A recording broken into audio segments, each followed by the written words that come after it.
नमस्कार, news pulse में आप सबों का स्वागत है। मैं हूं संतोष सिंह और हम बात कर रहे हैं नीतीश की सेहत को लेकर। लोग काफ़ी चिंतित हैं।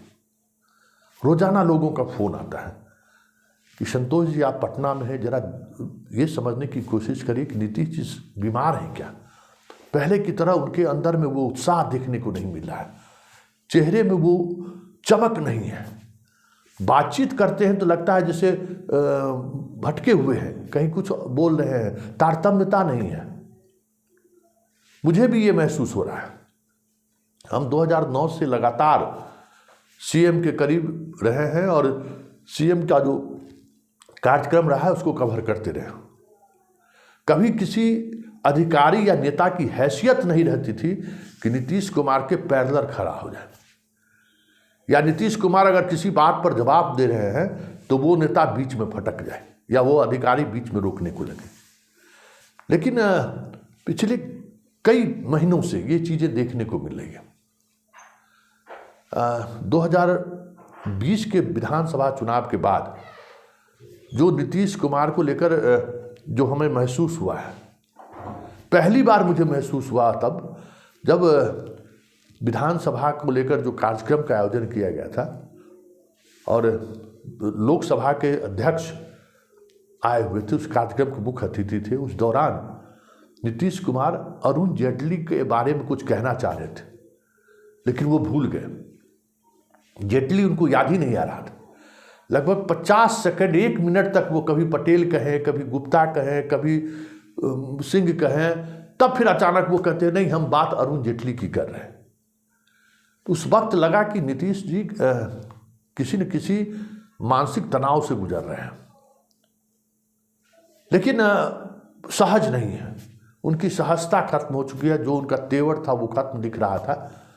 और बाद के दिनों में अब धीरे धीरे देखिए, जब गठबंधन टूटा और पहली बार सार्वजनिक रूप से जब वो पार्टी दफ्तर पहुंचे तो ललन जी को झुककर वो प्रणाम कर रहे थे। इसी तरीके से गया गए तो वहाँ का जो विधान परिषद है उसको झुककर प्रणाम करने लगे, पर लग ही नहीं रहा था कि नीतीश कुमार है ये।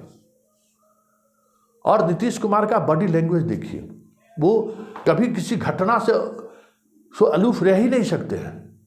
याद होगा आपको, बीपीएससी के छात्रों पर लाठीचार्ज हुई, उनसे पूछा गया तो कहा हमें तो पता ही नहीं कहाँ लाठीचार्ज हुआ है, ये हो ही नहीं सकता है। हर घंटे उन्हें सूचना दी जाती है कि राज्य में क्या हो रहा है। अब छपरा में घटना घटी, उनसे पूछा गया सवाल तो वो कहे अच्छा ठीक है हम पटना पहुंच कर बात करते हैं, ये हो ही नहीं सकता है। और छपरा जैसी घटना या लाठीचार्ज की घटनाएं तो सबसे पहले सीएम को इसकी जानकारी दी जाती है। सीएम का अपना तंत्र है, उस तंत्र के सहारे हर घंटे उन्हें अपडेट किया जाता है। हेडलाइन, चैनल के हेडलाइंस उनके पास जाते हैं, क्या हेडलाइन चल रहा है। तो ये कैसे हो सकता है? कुछ लोग कहते हैं कि नहीं इनकी ये राजनीतिक शैली उन्होंने बना लिया, ये हो ही नहीं सकता है। नीतीश कुमार की ये राजनीतिक शैली रही ही नहीं है कि किसी मसले पर वो इस तरीके से कह दें कि हमें नहीं मालूम है। ये जो एक मानव स्वभाव होता है, राजनीतिक मिजाज होता है, वो नीतीश का रहा ही नहीं है। तो जरा हम एक एक वीडियो के सहारे ये समझना चाहते हैं। कुछ वीडियो हो सकता है कि आप को जेहन में हो, ललन सिंह को झुक कर प्रणाम करने वाला, बीपीएससी वाले, अब काफ़ी चर्चा हुई थी कि भाई लाठीचार्ज हुआ हमें पता ही नहीं है, छपरा वाला। इन सब वीडियो पर गौर करिए, तब आपको समझ में आएगा कि नीतीश के स्वभाव में, या वो नीतीश है ही नहीं। बीमार हैं या नहीं है ये तो डॉक्टर बताएगा, लेकिन जो नीतीश थे वो नीतीश आज नहीं है। अब जरा कुछ वीडियो हम आपको दिखाते हैं। समाधान यात्रा के दौरान 2-3 हम वीडियो आपको दिखाते हैं। हर एक वीडियो को गौर से देखिए। ये जो आप वीडियो हम आपको दिखा रहे हैं, ये वीडियो पूर्णिया का वीडियो है, जहां एयरपोर्ट को लेकर चर्चा हो रही है। तो जरा ध्यान से इस वीडियो को देखिए कि सीएम क्या कह रहे हैं। खोज करिए, वो नहीं रहता है तो नेशनल लेवल का चीज है ना भाई, कोई स्टेट लेवल का तो चीज नहीं है, नेशनल लेवल भेजे। जब मुख्यमंत्री जी भेजे तो उन्होंने कहा कि हाईवे तक जोड़ दीजिए आप लोग, बिहार सरकार, हम लोग काम शुरू कर देंगे। अभी 2-3-4 महीने पहले की बात है। वहाँ जा करके हम लोगों ने बिहार सरकार की तरफ से कमिटमेंट दिया कि हम हाईवे तक कनेक्टिविटी जोड़ देंगे। तो बात हुई जाकर के सिविल सब एविएशन चीज में किया जा रहा है, जो कह रहे हैं वो करने को, लेकिन शुरू तो कर देते भाई। तो आपने देखा सीएम बात की शुरुआत की और संजय झा बीच में इंटरफेयर करते हैं और संजय झा उसको एक्सप्लेन करना चाहते हैं। संजय उस वक्त नीतीश के चेहरे का भाव देखिए, ऐसा भाव विहीन चेहरा कभी नीतीश को मैंने तो नहीं देखा है।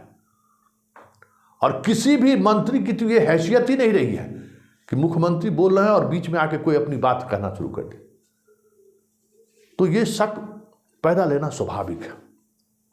इतना ही नहीं, एएन कॉलेज में तो हद हो गई। एएन कॉलेज में एक कार्यक्रम था हाल ही में सत्येंद्र नारायण सिंह की मूर्ति का अनावरण का, मीडिया से वो बात कर रहे थे। उनके सुरक्षा अधिकारी बार बार मीडिया वाले को टोक रहे थे कि अब हो गया, अब हो गया, हो गया। नीतीश बोले जा रहे हैं, कैसे ये हो सकता? सुरक्षा अधिकारी की हैसियत नीतीश को प्रेस कॉन्फ्रेंस को मीडिया से बात करते हुए रोकने को कभी नहीं हो सकता। चलिए इससे भी आगे बढ़िए, एक और वीडियो देखिए। ये वीडियो में किस तरीके से संजय झा झुंझला रहे हैं मीडिया के द्वारा सवाल करने पर। दो सवाल गौर से देखिएगा। एक सवाल जो अडानी से जुड़ा हुआ है, उस पर इनको पता ही नहीं है कि वो कहना क्या चाह रहे हैं। दूसरा वीडियो देखिए। दिल्ली में जो मैंने कहा था कि भाई संघ और मोदी जितना भारत के हैं उतना मैं भी भारत को, उस पर जब सवाल किया गया नीतीश जी से, तो किस तरीके से संजय झा इंटरफेयर करते हैं, जरा ये देखिए। जामियत उलीमा के चीफ महमूद मदनी ने कहा है कि जितना भारत मोदी का है और भागवत का है उतना ही भारत मेरा भी है। क्या 24 को लोकसभा चुनाव को लेकर ऐसी बयानबाजी हो रही है कि जाति धर्म? सर लालू जी चलेगा तब हमको जानकारी नहीं, हम तो इधर घूम रहे हैं ना जी। सर लालू जी भी बोल रहे हैं तो ये पता कर लेंगे कौन क्या बोल रहा था, जानेंगे हम। आज ही बयान आया है लोकसभा लेंगे तो सर कैबिनेट का जाति धर्म में बांटने की कोशिश हो रही है क्या? सर कैबिनेट का विस्तार हो रहा है। तो आपने देखा। तीसरे वीडियो को देखिए कि किसी पत्रकार ने उपेंद्र कुशवाहा को लेकर सवाल किया तो संजय झा किस तरीके से एग्रेसिव होकर बात करते हैं, जरा देखिए इस वीडियो को। तो उपेंद्र कुशवाहा और हमसे भी कांग्रेस के लोग हमने कहा था कि नहीं आप उनसे बात कर लीजिए, ठीक है सर तो लालू जी के साथ सर यात्रा सर जो होगी सर देश स्तर पर जोड़ने की, सर क्या सर फिर से यहाँ बिहार में सर यात्रा हो गया, बिहार से बाहर देश में सर निकलेंगे सर उस यात्रा? अरे बिहार वाला ही पहले भी चर्चा में रखिए। तो आपने देखा, इन तमाम वीडियो को आपने गौर से देखा होगा तो आप महसूस किए होंगे कि नीतीश कुमार को किसी न किसी बात पर बोलने से रोका जा रहा है इन दिनों। नीतीश कुमार को लेकर ये स्थिति कभी नहीं थी। नीतीश कुमार के सेहत में कहीं न कहीं जरूर कुछ समस्या ऐसी उत्पन्न जरूर हुई है जिस वजह से उनके करीब रहने वाले लोग हमेशा उनके साथ खड़े रहते हैं। और जब कोई ऐसा सवाल आता है तो उस सवाल को कैसे उससे नीतीश को दूर किया जाए, इसकी कोशिश इन लोगों के द्वारा हो रही है। मतलब कुछ न कुछ तो नीतीश के अंदर चल रहा है। नीतीश वो नीतीश अब नहीं है, ये साफ महसूस हो रहा है। वजह बीमारी है या फिर राजनीतिक तनाव, ये कहना मुश्किल है। लेकिन इतना तो जरूर है कि अब पहले वाले नीतीश नहीं रहे, जिनके आभा मंडल से, जिनकी एक बात से पूरा सिस्टम हिल जाया करता था। नीतीश की एक बात को लोग उसी तरीके से गंभीरता से लेते थे। अब वो बात नहीं रही, ये साफ अब दिखने लगा है। और इसका असर बिहार के सामाजिक, राजनीतिक और प्रशासनिक महकमों पर दिखने लगा है, ये भी हम महसूस कर रहे हैं। और ऐसे में नीतीश, जिस छवि की वजह से नीतीश की पहचान थी, वो छवि प्रभावित होने लगे तो कोई बड़ी बात नहीं।